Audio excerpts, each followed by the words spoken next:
శ్రీమద్ భాగవత మహాపురాణం முதலாவது ஸ்கந்தம் முதலாவது அத்தியாயம். ஃபஸ்ட் ஸ்கந்தா ஃபஸ்ட் அத்தியாய. ஓம் நமோ பகவதே வாசுதேவாய. ஓம் நமோ பகவதே வாசுதேவாய. ஓம் நமோ பகவதே வாசுதேவாய.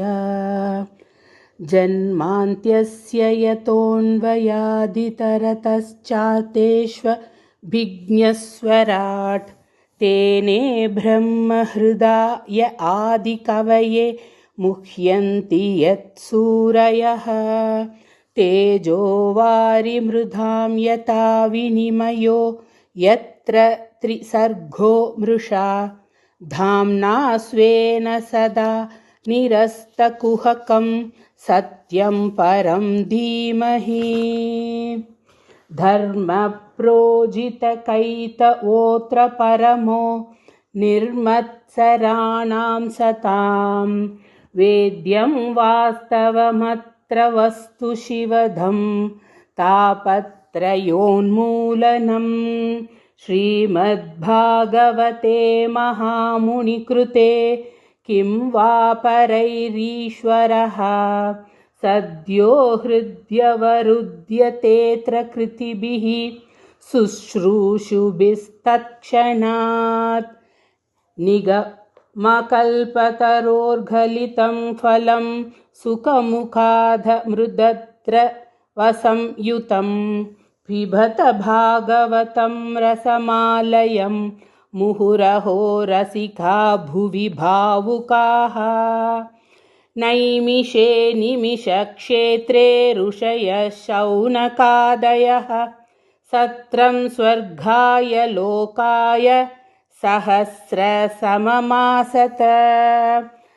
त एकधा तु मुनयः प्रातर्हुतहुताग्नयः सत्कृतं सूतमासीनं पप्रश्चुरिधमाधरात्. ऋषय ऊचुः त्वया खलु पुराणानि सेतिहासानि चानग आख्यातान्यप्यधीतानि धर्मशास्त्राणि यान्युत. यानि वेदविधां श्रेष्ठो भगवान् पादरायणः अन्ये च मुनयः सूत परावरविधो विदुः. वेतत्वं सौम्य तत्सर्वं तत्त्वदस्थदनुग्रहात्. भ्रूयुस्निग्धस्य शिष्यस्य गुरवो गुह्यमप्युत.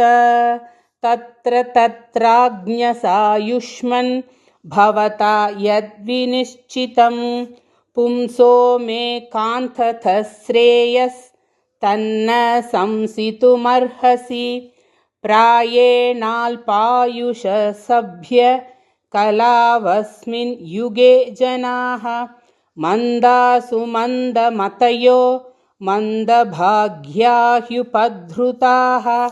भूरिणि भूरि कर्माणि श्रोतव्यानि विभागशः अथ सधोत्र यत्सारं समुद्धृत्य मनीषया. ब्रूहि न श्रद्धधानानां येनात्मा सम्प्रसीदति. सूत जानासि भद्रं ते भगवान् सात्वतां पतिः. देवक्यां वसुदेवस्य जातो यस्य चिकीर्षया तन्न शुश्रूषमाणानाम् अर्हस्यङ्गानुवर्णितुम्.